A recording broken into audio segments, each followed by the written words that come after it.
Hey guys, welcome back to my channel, and today we have the TP-Link EAP225, the bigger brother of the EAP110. Not actually bigger in size, but bigger in performance. And we are going to configure and perform an actual test of this EAP225, and I would like to say thanks to our friends from TP-Link Philippines for providing us this unit. Without further ado, let us unbox the unit.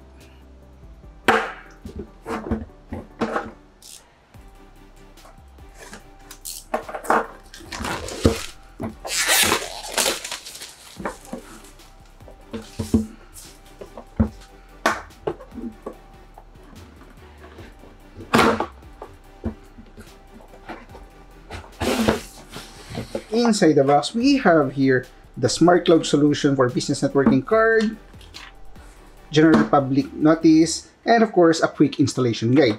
Aside from that one, we have here the mounting bracket screw, and this is actually the mounting bracket.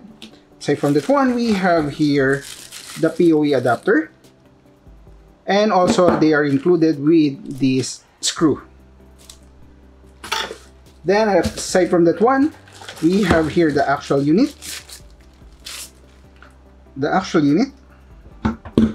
And we have here a cable tie.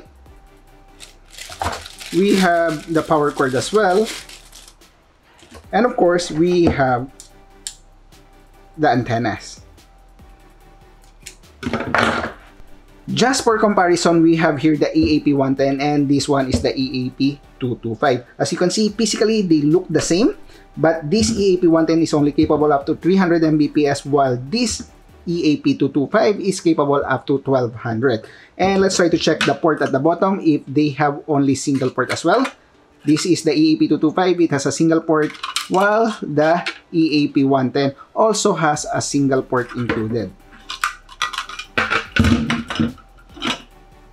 Now, let us check some of the key features of the TP-Link EAP225. It is durable, weatherproof enclosure for outdoor Wi-Fi applications.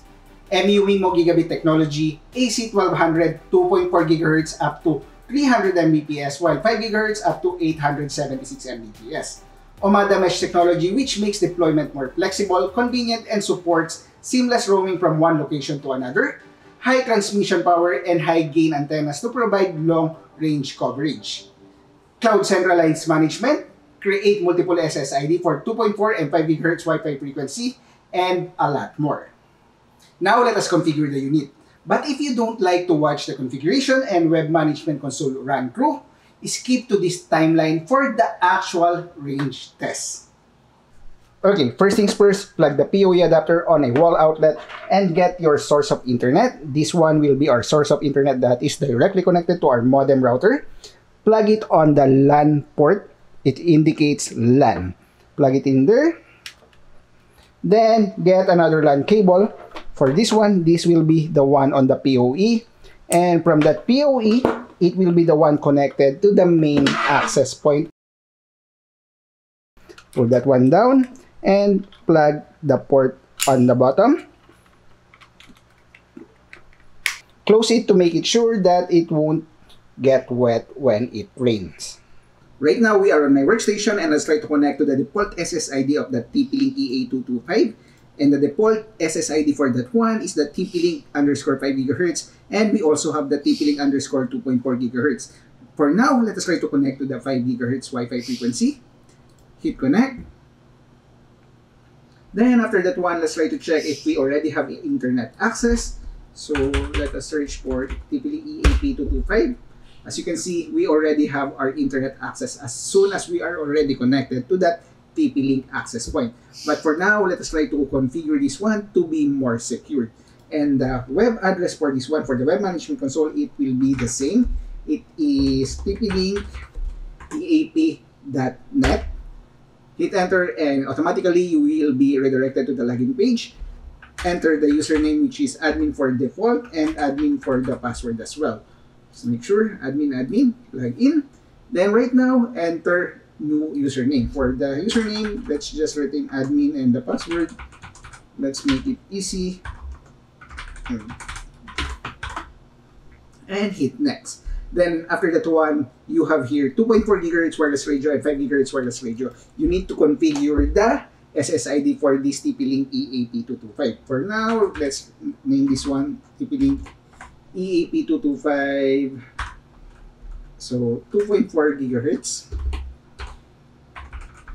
And the password will be 123456789, and of course the EAP225 underscore 5 gigahertz, and password will be 123456789 as well, and hit save. If you want, you can also skip this one if you don't like to rename the default SSID name, but for now, let us save this one.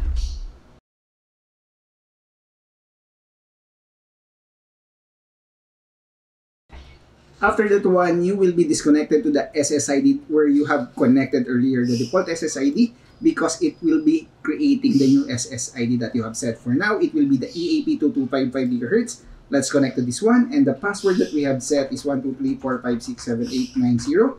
Then hit next. Then after that one, click on I have connected to the new wireless network and hit finish.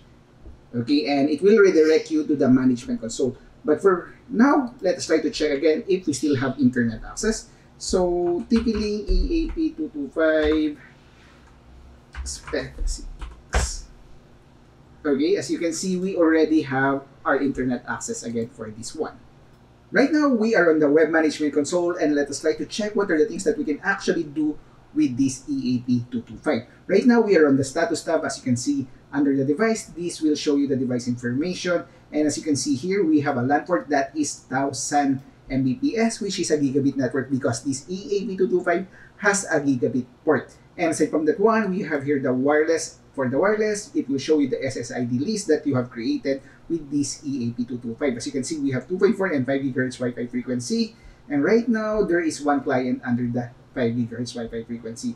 And also the other information for the wireless radio settings. Aside from that one, let's go to the client. Under the client, you'll be able to see here the list of users that are currently connected to your EAP225. Right now, we have Annihilation 1, and it is connected to the 5 GHz band, and of course, it will show you the SSID where it is actually connected. And also, you'll be able to see the list of guests. And aside from that one, going to the wireless tab. Under the wireless tab, we have here 2.4 and 5 GHz wireless radio.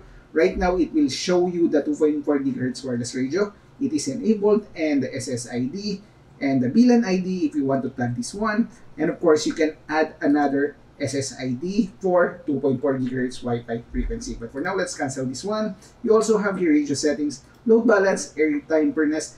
Actually, the airtime per nest is actually related to that TDMA, time division multiple access. Okay, and if you want, you can try to check this one out for better prioritization of the devices that are currently connected. And of course, we also have more settings in here, beacon interval, and you can configure this one as well. Of course, it will be the same with the 5 GHz Wi-Fi radio. You can create an additional SSID if you want. You have the same settings, the radio settings, load balance, airtime fairness, and actually more settings.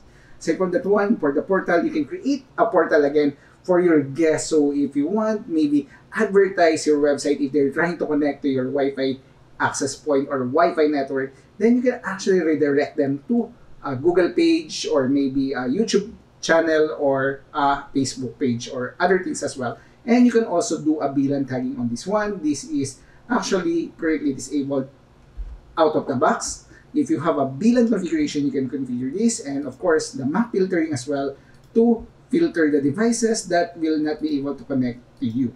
Okay, and right now we are on the scheduler. For the scheduler, this is actually helpful if you want to turn off the radio off for specific SSIDs or turn them on. And of course, we have here band steering. Okay, for the band steering, I believe this one is actually related to the Smart Connect with other Wi-Fi routers, meaning that you'll only have one SSID. Then the access point will choose on which SSID or frequency, which SSID you'll be connected to, or the right frequency that you will be connected to have a better connection. And aside from that one, we have here the QoS. You can also set this one for the 2.4 and 5 GHz and rogue AP detection as well. And the next one will be the management. Under the management, yes, it will be the same with the EAP110, IP settings, system lag, web server, management access for the access management for more secured access point to manage. Aside from the one, the LED control, as what I have mentioned, as much as possible, turn on the LED control. So when you're actually putting this access point on a tower or somewhere, you'll be able to see if it's actually running or working because there is an LED light on the access point. And you also have the SSH, SNMP, and lastly would be the system. Under the system, you can create or change the username password that you have created earlier, and controller settings, time settings, reboot, reset, if you want to reset the access point or reboot it remotely. Then of course you have backup and restore to back up the configuration that you have and restore it on a later time. And of course, the firmware update. That was really easy to configure with the basic settings, but you can actually do a lot of configuration with this unit. Now, for the actual test. We are going to have three parts of the actual test. First is the 2.4 GHz Wi-Fi frequency range test. Second is the 5 GHz Wi-Fi frequency range test and gaming test on 5 GHz Wi-Fi frequency. And now, let us begin with the 2.4 GHz Wi-Fi test range. Okay guys, right now we are on the 100 meters range and we are going to test the 2.4 GHz Wi-Fi frequency of that EAP225. Then after that one, we're going to the 50 and of course the baseline. Right now, there is a car actually blocking the way for the EAP225, but let's try to hit go. And we are able to get 11.4 for download, while for upload 10.6 Mbps.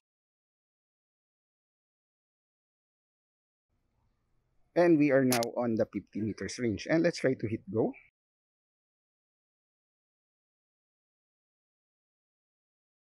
And we are able to get 32.6 for download, while 6.72 for upload. And right now, we are just in front of the EAP225 and connected to 2.4 GHz. And hit go. And we are able to get 94.6 for download, while 58.4 for upload for 2.4 GHz Wi-Fi frequency. Okay, I just showed you just three locations for that test because the 2.4 GHz Wi-Fi frequency will almost have the same performance of the EAP110 2.4 GHz Wi-Fi frequency.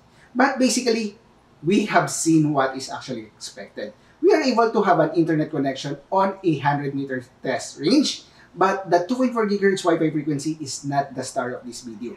It is the 5 GHz Wi-Fi frequency, and now let that test begin. Right now, we are connected to the 5 GHz Wi-Fi frequency of the EAP225, and let's do a speed test on the baseline. And we are getting 300 Mbps for download, while 323 for upload. Now on the 10 meters range.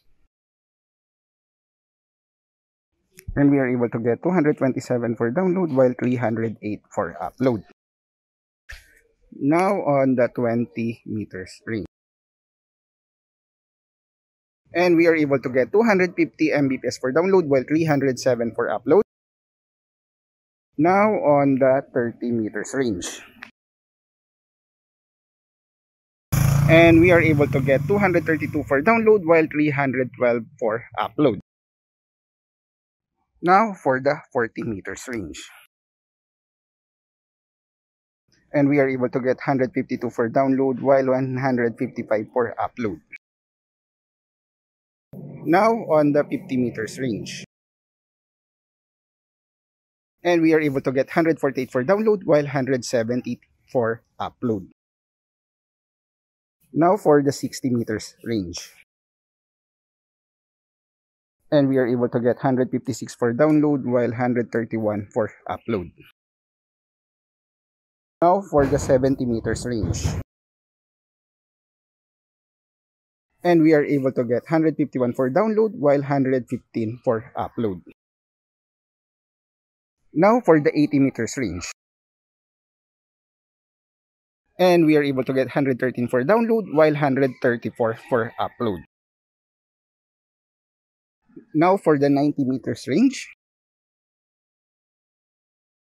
And we are able to get 91.6 for download while 151 for upload.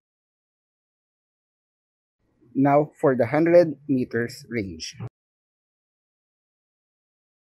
And we are able to get 63.3 for download while 123 for upload. Now for the 110 meters range. And we are able to get 40.1 for download while 30.2 for upload. Guys, for 120 meters range. And we're able to get 30.6 for download while 17.8 for upload. And the estimate would be 140 meters range. This is just an estimate, but we are able to get 108 for upload and 61.3 for download at 140 meters range. And we are still connected to the 5 GHz Wi-Fi frequency. Let's try to push it a little bit more. Unfortunately, there's already a dog, so I can't really test on that location. So let's assume that we are on the 150 meters range. Estimate 150 meters range, we are able to get 62.5 for download while 126 for upload. Guys, at 150 meters range and connected to the EAP225 5 GHz Wi-Fi frequency, mobile data is turned off, we are able to play games, Mobile Legend games with single digit latency. Okay, it jumps to 3 digit. That's okay, maybe because there is someone walking in front of us, but let's try to check the actual game.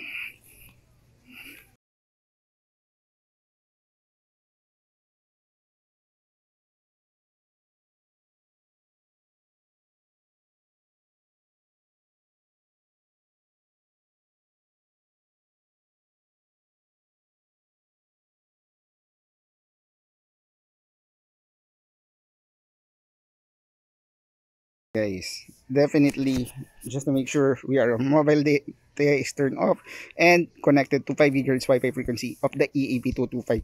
This is no tricks mentioned here.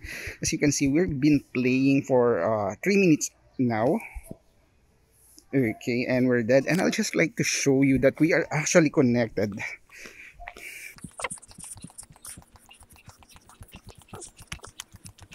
Is the 100 meters range. So you can see single digit latency. Okay, sometimes single to double digit latency.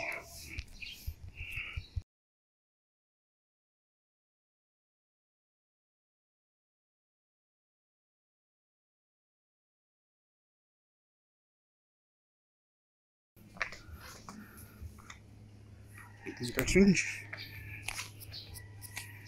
EAP225.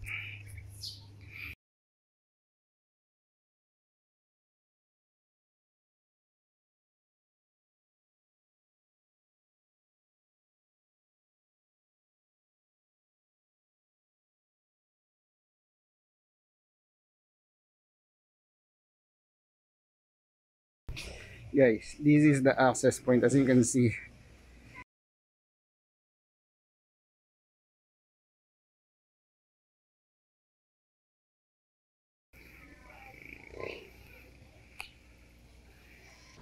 Now for my verdict and recommendation. Guys, no explanation needed. You have seen the actual performance in range and in gaming. Get this TP-Link EAP225 for your clients who would really be happy with its performance. Okay. Let us try to analyze what really happened there. If you are already a subscriber to my channel and you have already watched other videos related to Wi-Fi router or access points, you will know that this is the first time that I was able to play Mobile Legends in 150 meters open area range in 5 GHz Wi-Fi frequency. It might not be that super smooth, but I'm getting a single digit from time to time on that range. Then I try to move at around 100 meters range and still, most of the time, single-digit latency, and there might be some hiccups of 3-digit latency, but still, it is playable. But on the 80 meters range, it was stable on single-digit latency, which is really impressive on a 5 GHz Wi-Fi frequency with that range. Clients don't need to sit in front or stay under the access point just to have a smooth playing experience. They can be as far as 80 meters and still have the best experience under 5 GHz Wi-Fi frequency. For web browsing or video streaming, as much as 150 meters, there is no problem. Guys, if you have a farm or a large area to cover with Wi-Fi connection, or if you own a piece of Wi-Fi vending machine, I would definitely recommend on getting the TP-Link EAP225. It won't let you down. The actual test earlier says it all. Okay, you might ask, what about the EAP110? The EAP110 works great if you have an area with less Wi-Fi interference, and it is actually cheaper compared to the EAP225. But on a crowded Wi-Fi area, you need that 5 GHz Wi-Fi frequency for faster, reliable, and stable connection. And the EAP225 is a great option and it is highly recommended. I think that is all. If you have comments and suggestions, comment down below or message me at JK Chavez on FB. Again, guys, thanks for watching. Have a great day. Stay safe and bye.